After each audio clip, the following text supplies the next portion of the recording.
जय हिंद साथियों, welcome to my YouTube channel. Bihar police के लाइव क्लास में आप सभी का स्वागत है। और देखिए, इस बार हम लोग का टारगेट है बिहार पुलिस के एग्ज़ाम में 80 प्लस स्कोर लाना। और 1 अक्टूबर को जो एग्ज़ाम हुआ था उसमें कितने क्वेश्चन क्लास से पूछे गए थे वो आप सभी जानते हैं, समझे कि नहीं। पिछले क्वेश्चन का पेपर उठा के देख लीजिएगा और हमारे क्लास का पैटर्न देख लीजिएगा कि कितने क्वेश्चन पूछे गए थे। लगभग स्टैटिक जीके के सारे क्वेश्चन जो थे हमारे क्लास से पूछे गए थे और करंट अफेयर्स के भी जो क्वेश्चन हमने करवाया था वो भी पूछे गए थे। और फिर एग्ज़ाम डेट निकलने दीजिए, फिर से करंट अफेयर्स का आपको क्वेश्चन करवाएंगे और फिर से जीके जीएस का स्पेशल क्लास जो है एग्ज़ाम से पहले आपको देंगे। अभी एग्ज़ाम डेट नहीं निकला है, इसीलिए अभी आपको स्टैटिक जीके का क्वेश्चन करवा रहे हैं। और बिहार पुलिस में सिलेक्शन तभी होगा जब आपका 80 प्लस स्कोर होगा, वरना सिलेक्शन भूल जाइए। और सिलेक्शन लेना है तो मेहनत कीजिए और मेहनत करके ही सिलेक्शन लीजिए। चोरी के फेरा में पड़िएगा तो धूरे धूर बेचा जाइएगा, लेकिन आपका सिलेक्शन नहीं होगा। तो चोरी के फेरा में ना पड़ के मेहनत के फेरा में पड़िए और मेहनत करके सिलेक्शन ले लीजिए। देखिए, आज का पहला क्वेश्चन है कि पीपल वृक्ष सबसे अधिक कौन सी गैस छोड़ती है। 1 नंबर प्रश्न का सही जवाब बताएं। पीपल वृक्ष सबसे अधिक कौन सी गैस छोड़ती है। 1 का सही जवाब बताएं कि पीपल वृक्ष सबसे अधिक कौन सी गैस छोड़ती है। तो ये आपका ऑक्सीजन गैस है।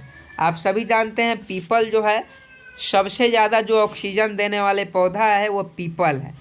पीपल जो है सबसे ज़्यादा ऑक्सीजन गैस देती है, तो ऑप्शन सी बिल्कुल सही जवाब हो जाएगा। और क्वेश्चन भी यही पूछा जा रहा है कि पीपल वृक्ष सबसे अधिक कौन सी गैस छोड़ती है, तो आपका ऑक्सीजन गैस छोड़ती है। अगला क्वेश्चन देखिए, मानव रक्त का पीएच मान कितना होता है। तो आप सभी को मालूम होगा कि शुद्ध जल का पीएच मान 7 होता है, अम्ल का पीएच मान 7 से कम होता है और क्षार का पीएच मान 7 से ज़्यादा होता है। तो आपको बता दें, मानव का जो रक्त होता है वो क्षारीय होता है। मानव का रक्त क्या होता है, क्षारीय होता है। तो ऑप्शन ए खत्म, ऑप्शन बी खत्म, या तो सी होगा नहीं तो डी होगा। तो फटाफट सही जवाब बता, मानव रक्त का पीएच मान कितना होता है। तो 7.4 होता है। बच्चा जानता है कि मानव रक्त का जो पीएच मान होता है 7.4 होता है। अगला क्वेश्चन 3 नंबर देखिए कि प्रथम एशियाई खेल में भारत को कौन सा स्थान मिला था। 3 का सही जवाब बता। प्रथम एशियाई खेल में भारत को कौन सा स्थान मिला था। तो आप सभी जानते हैं दूसरा स्थान मिला था। प्रथम एशियाई खेल में भारत को कौन सा स्थान मिला था, दूसरा स्थान मिला था। 3 का ऑप्शन भी बिल्कुल सही जवाब है। क्वेश्चन पूछा जाता है प्रथम एशियाई खेल में भारत को कौन सा स्थान मिला था, दूसरा मिला था। अगला क्वेश्चन देखिए, प्याज का खाद्य अंश कौन सा है।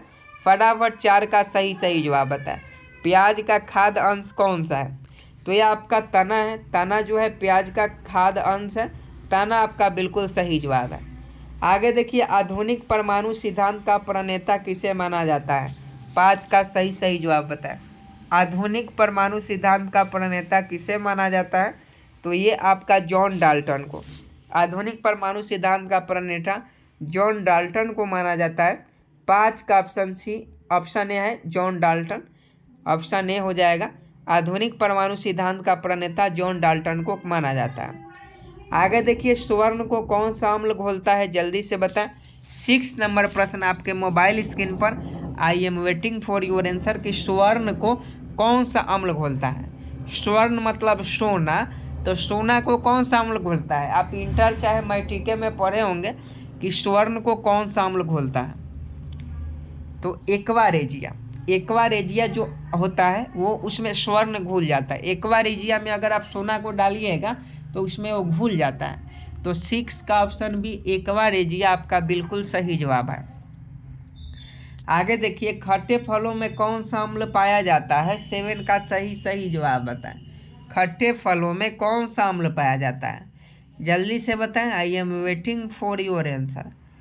खट्टे फलों में कौन सा अम्ल पाया जाता है।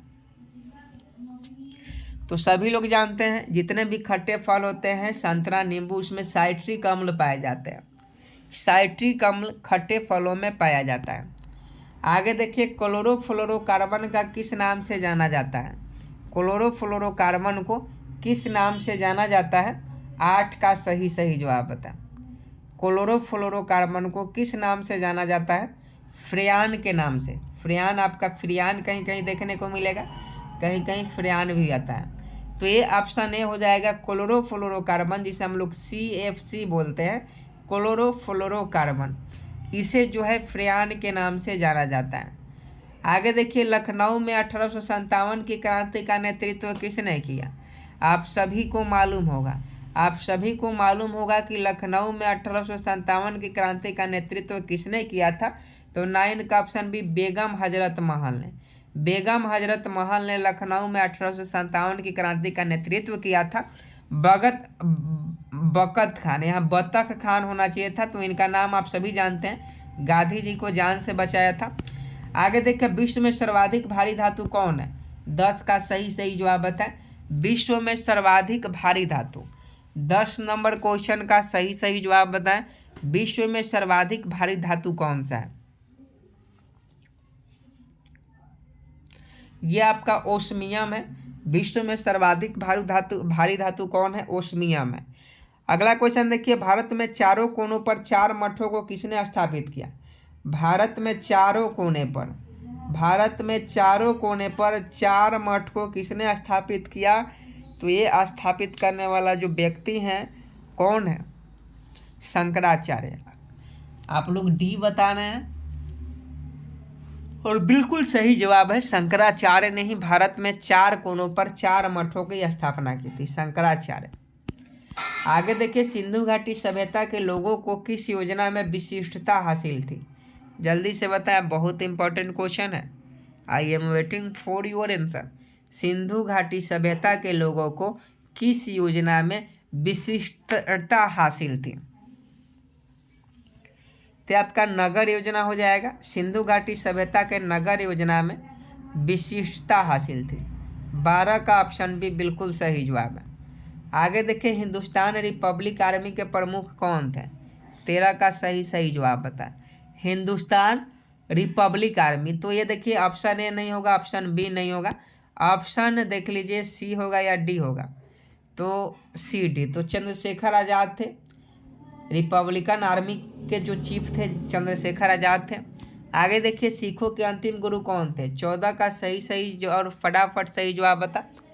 सिखों के अंतिम गुरु पूछा जा रहा है, सिखों के अंतिम गुरु तो गुरु गोविंद सिंह। सभी लोग जानते हैं, बच्चा जानता है कि सिखों के अंतिम गुरु तो जो थे वो गुरु गोविंद सिंह थे। तो इसका सही जवाब ऑप्शन डी हो जाएगा। याद रखिएगा, सिखों के अंतिम गुरु कौन थे? गुरु गोविंद सिंह थे। अगला क्वेश्चन देखिए, शाहनामा किसने लिखी है? ये भी क्वेश्चन बहुत इंपॉर्टेंट है और इसका भी आंसर हम आपको बताएंगे कि शाहनामा किसने लिखी थी। शाहनामा लिखने वाले जो व्यक्ति थे उनका नाम जो था फिरदौसी था। अबुल फजल नहीं होंगे, जगन्नाथ पंडित भी नहीं होंगे, फैजी भी नहीं होंगे, फिरदौसी हो जाएंगे। शाहनामा किसने लिखा? फिरदौसी ने लिखा। अगला क्वेश्चन देखिए, ध्वनि सबसे तेज किसमें संचालन करती है? 16 का सही जवाब बताएं। साइंस का क्वेश्चन है, फटाफट छाप दीजिए कि ध्वनि सबसे तेज किसमें संचालन करती है? तो इस्पात में संचालन करती है। ध्वनि सबसे तेज किसमें संचालन करती है? इस्पात में। आगे देखिए, किस विटामिन की कमी से रक्त का थक्का नहीं बनता है? किस विटामिन की कमी से रक्त का थक्का नहीं बनता है? तो विटामिन के की कमी से। विटामिन के की कमी से रक्त का थक्का नहीं बनता है, जान लीजिए। विटामिन के की जो कमी से है रक्त का थक्का नहीं बनता। आगे देखिए, यूनाइटेड नेशंस डे किस तिथि को मनाया जाता है? यूनाइटेड नेशंस डे, जल्दी से बताओ। United nation day, United nation day कब मनाया जाता है? फटाफट बताओ। तो 24 अक्टूबर को, बिल्कुल सही जवाब है। यूनाइटेड नेशन डे 24 अक्टूबर 1945 के यूएनओ की स्थापना हुई थी। आगे देखिए, भारत में टेलीग्राफ को किसने चालू किया था? 19 का सही जवाब बता। भारत में टेलीग्राफ को किसने चालू किया था? तो लॉर्ड डलहौजी ने चालू किया था। भारत में टेलीग्राफ को किसने चालू किया था? लॉर्ड डलहौजी ने। 19 का ऑप्शन भी बिल्कुल सही जवाब है। आगे देखिए, ग्रीनविच समय और भारतीय मानक समय के मध्य कितने घंटा का अंतर है? जल्दी से बताएं 20 का सही सही जवाब। ग्रीनविच समय और भारतीय मानव समय के मध्य कितने घंटा का अंतर है? तो 5.5 घंटा आप सभी जानते हैं। ग्रीनविच समय और भारतीय मानक समय के मध्य 5.5 घंटा का अंतर है। ये बच्चा बच्चा जानता है। ऑप्शन सी बिल्कुल सही जवाब है। आगे देखिए, कौन सा विटामिन जल में विलय होता है? तो आप सभी को पहले भी बताए थे कि विटामिन बी और सी, विटामिन बी और सी जल में घुलनशील होता है, बाकी सभी विटामिन जो है वसा में घुलनशील होता है। तो विटामिन बी तो नहीं है, सी है, तो सी आपका बिल्कुल करेक्ट हो जाएगा। आगे देखिए, वह कौन सा वंशानुगत रोग है जो रक्त को प्रभावित करता है? जल्दी से बता। वो कौन सा वंशानुगत रोग है जो रक्त को प्रभावित करता है? तो ये थैलेसीमिया है। वह कौन सा वंशानुगत रोग है जो रक्त को प्रभावित करता है? थैलेसीमिया है। ये पीढ़ी दर पीढ़ी अगर आपके माता पिता के रक्त में है तो आपके भी रक्त में थैलेसीमिया नाम की बीमारी होगी। आगे देखिए, बिरसा मुंडा स्टेडियम कहाँ पर स्थित है? 23 का सही सही जवाब बताएं। तो ये रांची में है बिरसा मुंडा स्टेडियम। आगे देखिए, मोसाद किस देश की गुप्तचर संस्था है? 24 का सही सही जवाब बताएं। मोसाद क्वेश्चन पूछा जाता है, मोसाद किस देश की गुप्तचर संस्था है?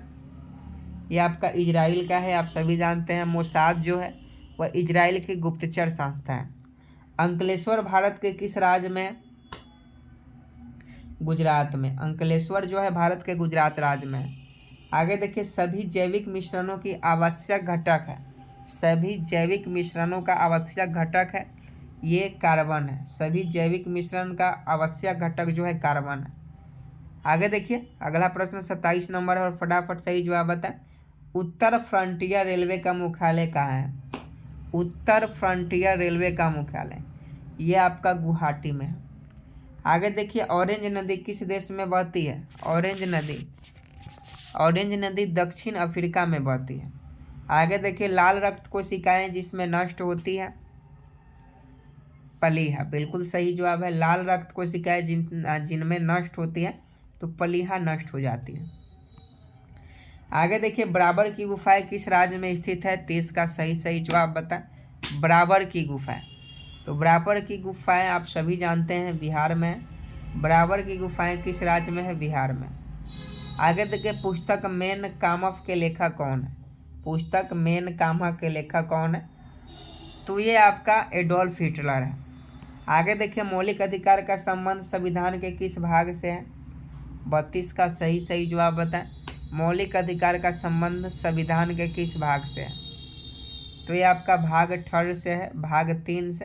ये बिहार पुलिस के जो 1 अक्टूबर का क्वेश्चन हुआ था, एग्जाम हुआ था, उसमें भाग 3 से रिलेटेड क्वेश्चन पूछा नहीं था कि मौलिक अधिकार का संबंध किससे है, तो भाग 3 से है।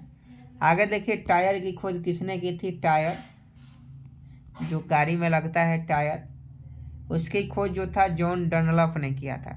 आगे देखिए, गुणसूत्र के खोजकर्ता कौन है? गुणसूत्र के खोजकर्ता वाल्टेयर है।